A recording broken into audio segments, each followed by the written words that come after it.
For a long time, the history books pretty much agreed on one thing Christopher Columbus discovered: America in 1492. That was the accepted truth, taught in schools across the Western world. It was a clean story, simple to understand, and had plenty of written records from Columbus himself and his contemporaries to back it up. This narrative became deeply ingrained in public consciousness, shaping how people understood the origins of the Americas. It was more than just a fact, it was a cornerstone of modern historical identity for many nations. But for some, especially in the Nordic countries, there was always another story, a much older one. This story whispered about people from the north, the Vikings, crossing the vast, dangerous ocean and landing in North America centuries before Columbus. It was a bold claim, a big challenge to the established history, a direct contradiction to what everyone thought they knew. These whispers came from old Icelandic tales, called sagas. These weren't just short stories like fables. They were long, detailed accounts, often written down in Iceland in the 13th and 14th centuries, hundreds of years after the events they described. They spoke of families, feuds, and epic journeys across the sea. Among these, two sagas stood out: Erik the Red's Saga and the Saga of the Greenlanders. They clearly described voyages west from Greenland to a place they called Vinland. A land filled with forests, rivers, and even wild grapes. For anyone who lived in treeless Greenland, where timber was a precious, imported commodity, the idea of abundant wood would have been like finding gold. Wood was absolutely essential for building ships, houses, tools, and for heating homes in the cold North Atlantic. A land of timber was a land of immense wealth and opportunity for them, a lifeline for their distant colonies. But for a very long time, most people outside of Iceland and Scandinavia just saw these sagas as myths. They were fascinating, full of adventure and dramatic characters, but not actual, verifiable history. The major reason for the skepticism stemmed from the nature of oral tradition. These stories were passed down verbally for generations before ever being put to parchment. It's a natural process for stories to change, grow, and become embellished over time. The heroes often become grander, dangers more fearsome, and events more dramatic in the retelling. Think about old legends in any culture. They often have a kernel of truth, but are heavily embroidered with fantastical elements. So, it was easy for mainstream historians to dismiss the Vinland sagas as folklore, the stuff of legend, not serious historical fact. There were no maps that showed Vinland, no ancient Viking ruins found on the American continent. Nothing physical existed to back up these incredible, almost unbelievable tales of transatlantic journeys. Historians and scholars debated this for years. On one side, you had those who believed the sagas had a historical core, that a real journey or series of journeys had actually happened. They pointed to the detailed descriptions of the land, the directions, the distances, which felt remarkably precise and pragmatic, not entirely made up. They argued that elements like wild grapes or self-sown wheat weren't necessarily fantastical, but perhaps descriptions of natural resources like cranberries or wild rice that the Norse found appealing. On the other side were the skeptics. They argued that the descriptions in the sagas could apply to many places along the eastern North American coastline. Wild grapes could easily be mistaken for other kinds of berries common in the north. The names Helluland Flatstone Land, Markland Forest Land, Vinland Wineland, while evocative, seemed to fit a general idea of new lands but didn't pinpoint specific geographic spots on a map. Without hard evidence, without something tangible you could touch and see, how could you really believe such extraordinary claims? The fact that the sagas were written down hundreds of years after the events they described also made them less reliable in the eyes of many. This significant gap in time allowed for the possibility of errors, additions, or misunderstandings creeping into the narrative. Could scribes have enhanced the stories for a medieval audience? Yes, it was entirely possible. And the descriptions of conflicts with the native people, whom the Vikings called Skraelings, also added to the mythic quality for some. They sounded like encounters with unknown, fearsome people from distant lands, a common trope in ancient adventure stories. So, the default position became one of doubt. It was safer and simpler to stick with the known facts. Columbus had his ships, his logs, his clear journey, and the immediate, undeniable impact of his arrival. The Vikings had stories that sounded almost too good to be true. This was the fundamental challenge: how to bridge the gap between captivating oral tradition and verifiable historical truth. The vastness of the North American continent also played a huge part in the skepticism. If the Vikings did land there, where exactly? The eastern coast stretches for thousands of miles, a wilderness of forests, inlets, and islands. Finding a single, small, likely temporary settlement would be like finding a needle in an enormous haystack. It seemed an impossible task, a search for something that might only exist in legend. This skepticism wasn't mean-spirited or dismissive without reason. It was just good historical practice. Extraordinary claims require extraordinary evidence, and for centuries that extraordinary evidence simply wasn't there. The sagas remained in their own literary bubble, admired for their storytelling and cultural insight, but not widely accepted as fact in the global historical narrative. People read them for the adventure, for the insights into Viking life and worldview, but not as a true account of transatlantic travel. The idea of Vikings in North America stayed firmly in the realm of theory, a fascinating what-if that lingered on the fringes of mainstream history. But this wasn't the end of the story. It was just the long, quiet beginning before something truly astonishing happened.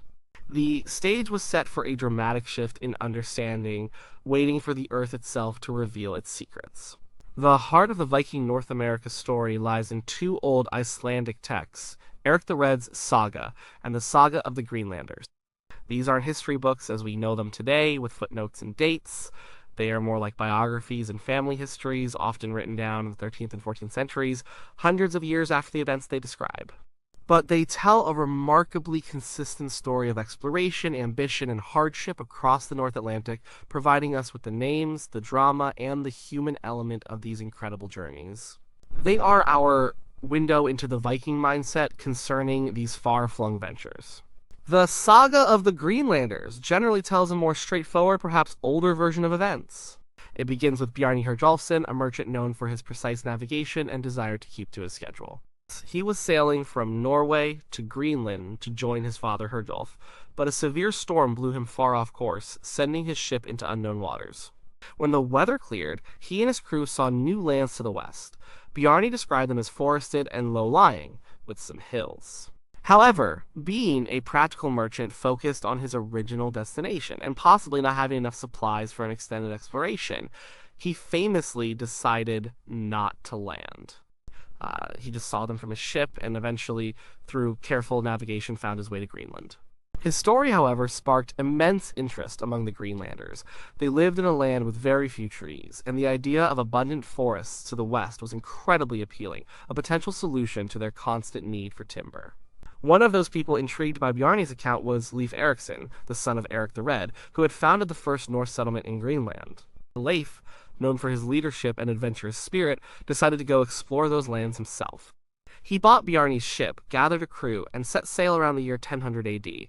The saga says Leif sailed west and found three distinct places. First was Helluland, flat stone land, which he described as barren, stony, and covered with glaciers likely modern-day Baffin Island. Next, he found Markland, forest land, which was flat and heavily wooded, probably Labrador. Finally, he found a place where he decided to build houses and stay for a winter. This was Vinland. The description of Vinland in the Saga of the Greenlanders is quite appealing. It mentions wild grapes, hence Vinland, or wineland, fertile land, rivers full of salmon, and even and self-sown wheat, possibly referring to wild grains. The climate was described as mild. They built what the saga calls Lesmedur's Leif's booths, or houses, a temporary settlement. They stayed the winter, and when spring came, they filled their ship with timber and grapes and sailed back to Greenland. Leif is often credited, based on this saga, as the first European to not only glimpse, but to land and reside for a time in North America. His voyage was an intentional journey of discovery, not an accidental sighting. After Leif returned, his brother Thorvald Eriksson, perhaps eager for his own fame and fortune, decided to try his luck. He took Leif's ship and explored Vinland further.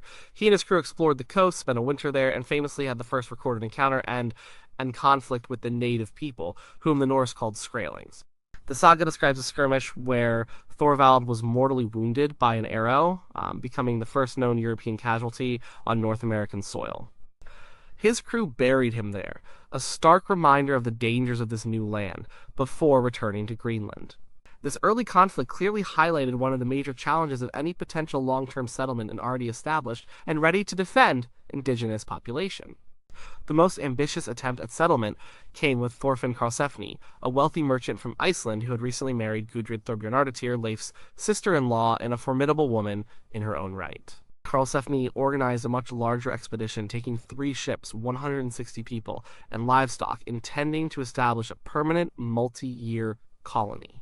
This was a serious undertaking, a true colonization attempt, a significant investment of resources and human lives. They found Leif's old settlement, Leifsbudir, and used it as their base.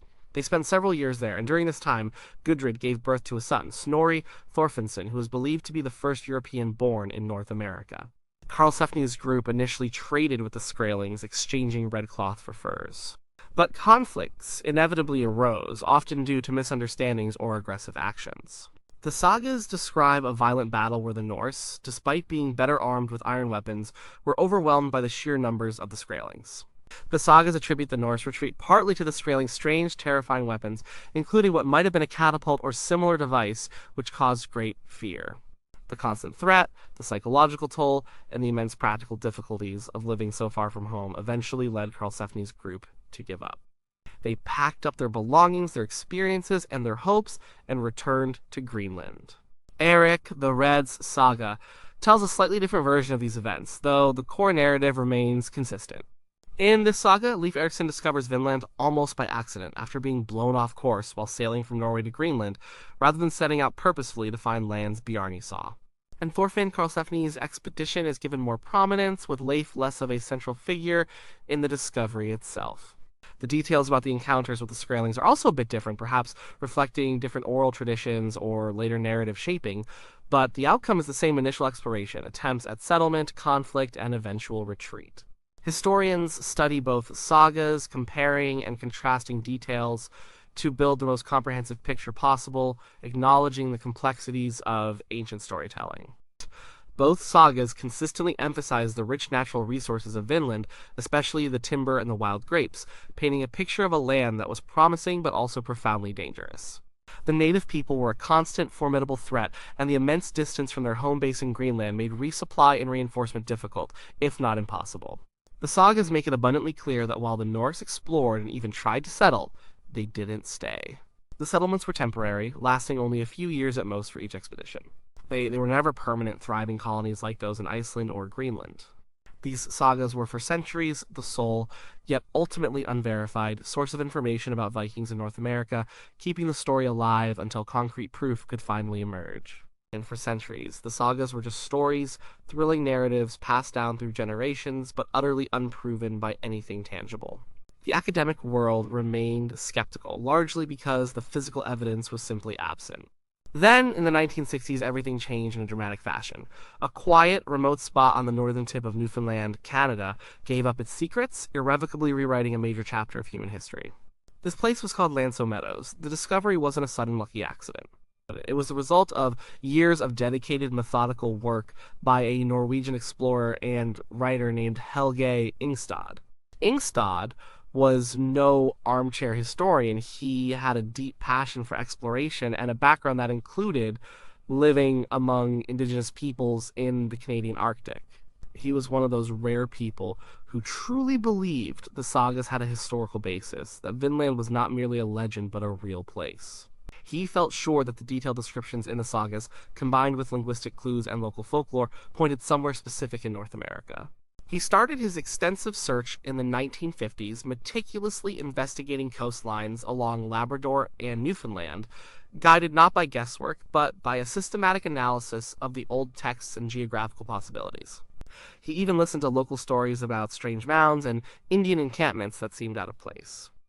In 1960, a local resident and fisherman, George Decker, played a pivotal role. He had always noticed a series of overgrown mounds near the tiny village of Lansios Meadows. To him, they didn't look like natural bumps in the ground, they looked like old house foundations, remnants of something ancient and man-made. Decker led Ingstad to these mounds. The moment Ingstad saw them, his experienced eye recognized something extraordinary. The distinctive rectangular and boat-shaped outlines of the mounds, though covered by centuries of earth and grass, were eerily familiar to him from other Norse archaeological sites he had studied in Greenland and Iceland. This was a critical, electrifying moment. He started to believe this might just be the very place the sagas spoke of, the elusive Vinland. Ingstad then brought in his wife, Anne Stein Ingstad, who was a highly skilled and respected archaeologist. Together, they led extensive excavations at the site from 1961 to 1968. What they slowly, painstakingly uncovered was astonishing, beyond their wildest hopes. They found the clear, undeniable remains of a Norse settlement. This wasn't just one or two temporary huts. They unearthed the foundations of 8 distinct buildings. These were turf houses, constructed in a style identical to those found in Norse Greenland and Iceland. The walls were made of layers of sod, laid over sturdy timber frames, specifically designed to insulate against the biting cold and relentless winds of the North Atlantic. Their layouts clearly showed them to be communal living spaces, workshops, and storage areas. Among the unearthed buildings were 3 large hall-like structures big enough to house crews of sailors and their equipment. There were smaller workshops, including one that stood out immediately, a forge. This forge had a stone base, a charcoal pit, and crucially clear evidence of ironworking. They found pieces of bog iron ore collected from swamps, and significant amounts of slag, the waste product from smelting iron. This was a huge find. The Norse were sophisticated ironworkers, and finding a forge meant they were not just passing through for a day or two. They were setting up infrastructure, actively making and repairing vital iron tools and weapons on site, something absolutely crucial for any longer self-sufficient stay in a remote land. But the most convincing, irrefutable evidence came from the artifacts they meticulously recovered. They found a small bronze pin used for fastening cloaks, distinctly Norse in style. They found a soapstone spindle hurl, a small weighted disc used in spinning wool into yarn. This was particularly significant because it's a tool typically used by women, suggesting that women were part of the settlement, not just men on a quick raiding or exploring party.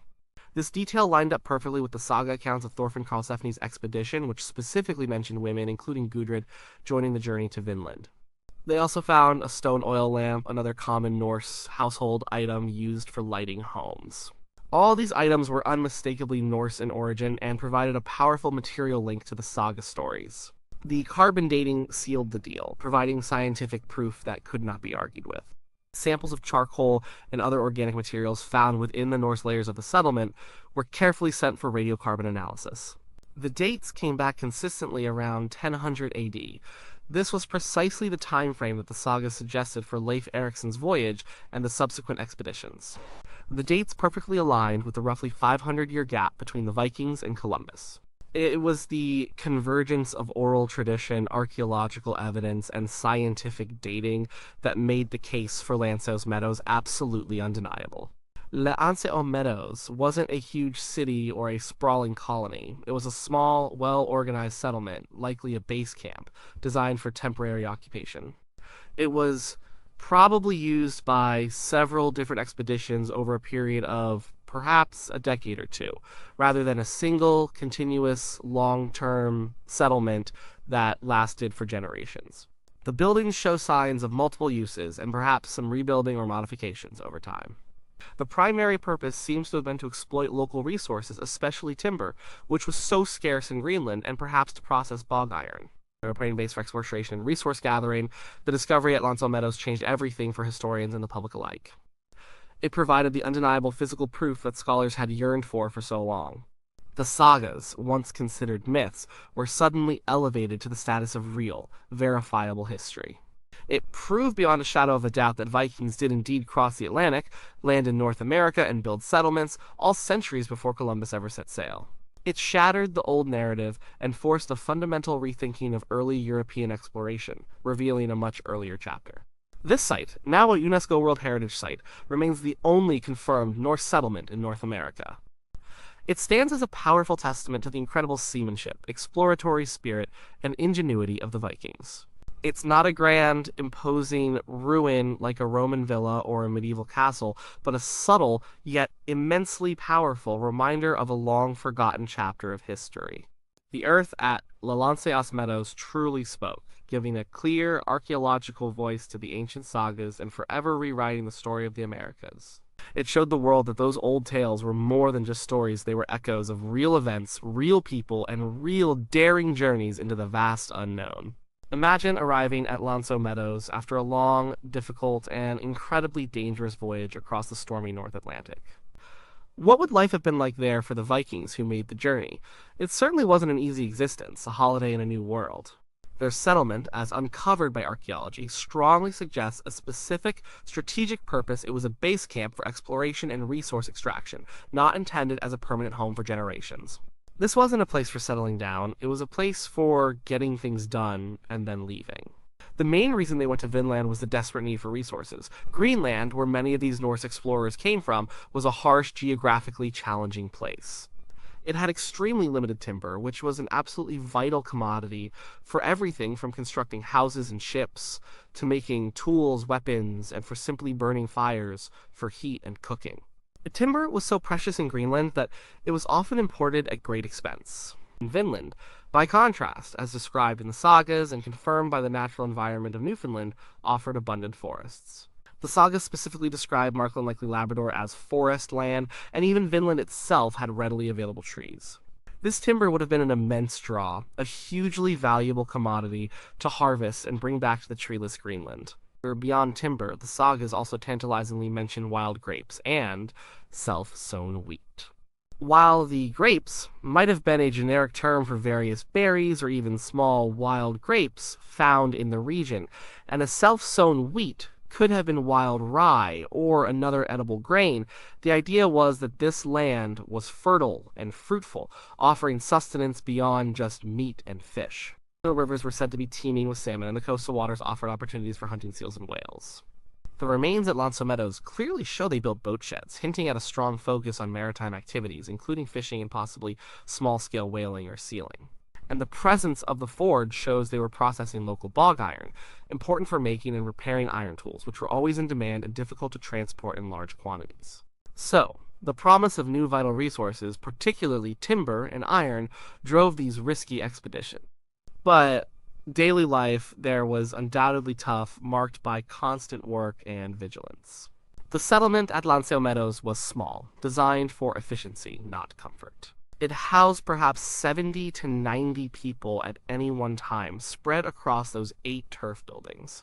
These weren't grand halls, but practical, sturdy shelters, insulated with sod walls and roofs, designed primarily for warmth and safety against the elements. They likely shared sleeping areas, cooked over central fires, and had common workspaces. The climate, even in Newfoundland, could be severe, with long, cold winters. Surviving would have meant relentless work hunting caribou and other game, fishing, gathering, repairing equipment, maintaining the forge, and constantly ensuring fires were fed and shelters were secure. Every person would have had a role, from blacksmith to carpenter to hunter. The biggest challenge, and almost certainly the primary reason they didn't stay, was the formidable presence of the native population, whom the Vikings called Skraelings. The sagas recount several encounters, some initially peaceful, involving trade where the Norse exchanged milk products and red cloth for furs, but most quickly escalating into violent conflict. The Skraelings were numerous, well adapted to the land, and knew their territory intimately. They had their own effective ways of fighting and defending their homelands. The Vikings, despite their superior metal weapons and armor, were always vastly outnumbered by the indigenous groups. Imagine being a small group, thousands of miles from any potential help, constantly surrounded by an unknown and increasingly hostile population. Every journey for food or resources, every venturing out from the relative safety of the camp would have carried immense risk. The psychological toll of this constant threat would have been enormous. The sagas vividly describe the Skraelings using strange weapons, including a skin boat full of stones, which some interpret as a type of sling or even a catapult-like device capable of inflicting serious damage from a distance. Whatever it was effective enough to drive fear into the Norse, who were more accustomed to close-quarters combat. The death of Leif Erikson in a skirmish struck by an arrow is a stark, tragic reminder of the very real dangers they faced. Another immense challenge was simply the sheer distance. Vinland was far from Greenland and even further from Iceland and Norway. This immense geographical isolation meant that resupply was nearly impossible and incredibly expensive. They had to bring everything they needed or make it there from scratch. If a ship was damaged in the treacherous North Atlantic, or if they ran out of crucial supplies, they were entirely on their own, with no hope of quick reinforcement or rescue. This extreme isolation meant that any long-term colonization was incredibly difficult, if not unsustainable, for a small, pioneering group.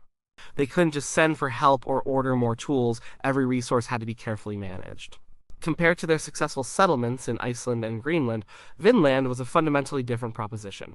Iceland was colonized successfully in the late 9th century, becoming a thriving, independent Norse nation that lasted for centuries.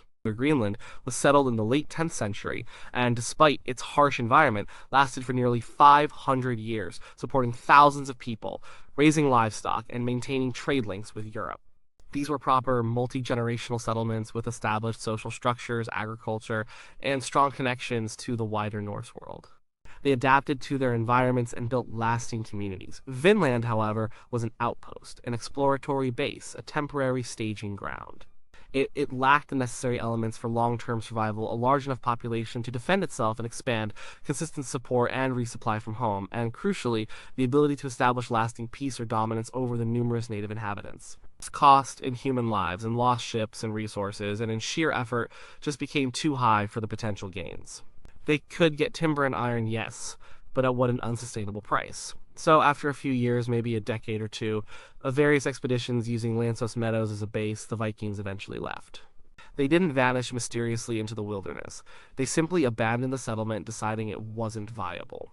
The sagas say they sailed back to Greenland, taking their harvested timber, their experiences, and their new knowledge with them. The dream of Vinland as a new, thriving Norse colony faded into memory. It remained a powerful story, a bold chapter of exploration, until the modern world rediscovered its physical truth. Their brief, challenging stay in Vinland showed their incredible drive for exploration and resources, but also the harsh, undeniable realities of trying to colonize a distant, already inhabited land with limited support. The stunning discovery at Lansos Meadows didn't just confirm old sagas, it fundamentally reshaped our entire understanding of world history. For centuries, the narrative was simple, clean, and universally accepted. Christopher Columbus discovered America in 1492. It was the definitive starting point for European interaction with the New World. Now, thanks to the Ingstads and their remarkable finds, we know better. The Vikings were there first by a full 500 years, landing and even attempting to settle on North American soil. This doesn't lessen Columbus's immense achievements in initiating a vast, sustained bridge between the old world and the new, but it profoundly broadens the story of human exploration, making it far more complex and earlier than previously conceived. What does it truly mean that Vikings were in North America so early? It means the very first transoceanic contact between Europeans and the Americas happened much, much earlier than previously thought, pushing back that timeline by half a millennium. It demonstrates that the insatiable drive for exploration and the quest for new lands and resources weren't limited to the later European powers like Spain and Portugal.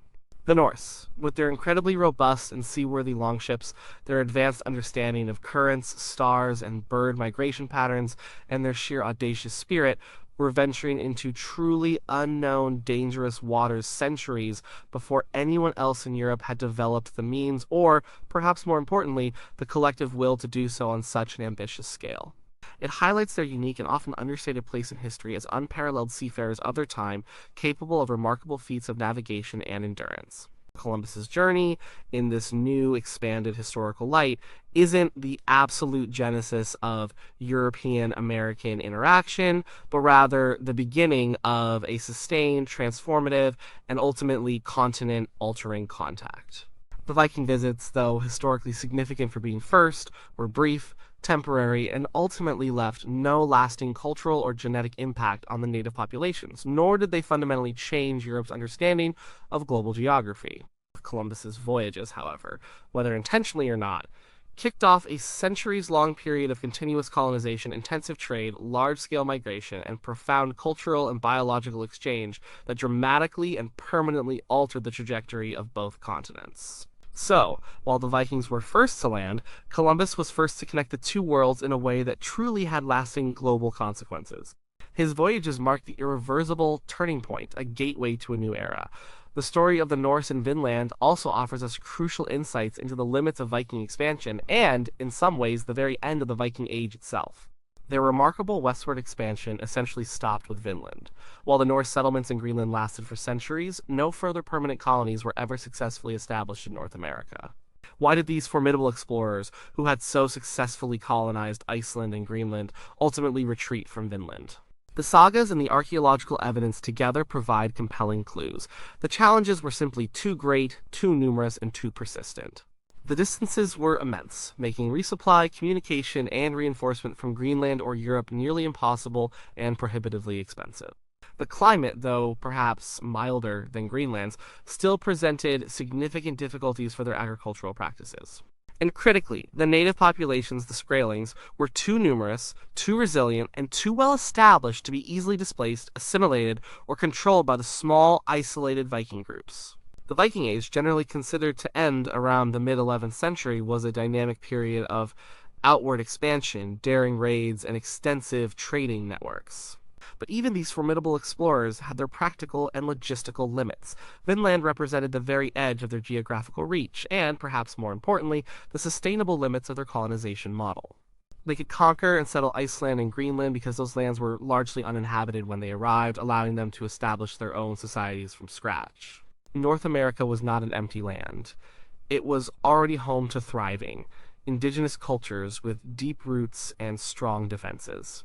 Today, Lanceo Meadows stands as a proud UNESCO World Heritage Site, recognized globally for its immense historical significance. It's not a grand, imposing ruin like a Roman villa or a medieval castle, but a humble, windswept, and profoundly atmospheric place. Walking among the carefully preserved and reconstructed turf house foundations, visitors can almost feel the presence of those early Norse explorers. The outlines of the great halls, the workshops, and the forge are clearly visible, and interpretive displays help to bring the daily lives of those resilient people to life. It stands as a powerful, tangible link to those ancient sagas, a physical testament to a truly remarkable chapter of human exploration. The atmosphere there is one of quiet contemplation, a place where the wind whispers tales of a very distant past. But even with this monumental discovery, there are still things we don't fully know, and questions that continue to drive research. While Lanceo Meadows is unequivocally confirmed as a Norse site, was it the only Norse site? The sagas sometimes hint at other locations, and some scholars continue to believe that other temporary camps or landing sites might exist along the vast, intricate coasts of Labrador or Newfoundland, perhaps even further south. However, despite decades of searching, no other undisputed Norse archaeological sites have ever been found in North America. There are theories, speculative finds, and tantalizing hints, but nothing with the undeniable, multifaceted evidence of Lanceo Meadows. So, its uniqueness remains a key point, making it a singular window into this brief period. We also don't know the exact routes they took after leaving Lanceo Meadows, or the full geographical extent of their exploration. The sagas are good, but they don't provide precise nautical charts or GPS coordinates. How much further south did they go, perhaps looking for those fabled wild grapes in a warmer climate? How many skirmishes did they have with the Skraelings beyond what was explicitly recorded in the sagas? What were the specific identities of the native groups they encountered? These are questions that continue to fuel ongoing research, archaeological surveys, and imaginative historical inquiry. The story of the Vikings in North America reminds us that history is never truly settled, never a closed book. New discoveries, innovative research, and fresh interpretations can always emerge to challenge old assumptions and rewrite long-accepted narratives. It's a testament to enduring human curiosity, incredible perseverance, and the timeless power of ancient stories to guide us to new, profound understandings. It's a compelling story about pushing the very edges of the known world, about immense courage in the face of the unknown, and about the sheer hard work it takes to survive and attempt to thrive in a harsh new land. The Vikings weren't just the raiders of popular legend, they were remarkable explorers, and their brief, brave venture into Vinland forever changed the story of the Americas and our understanding of global history.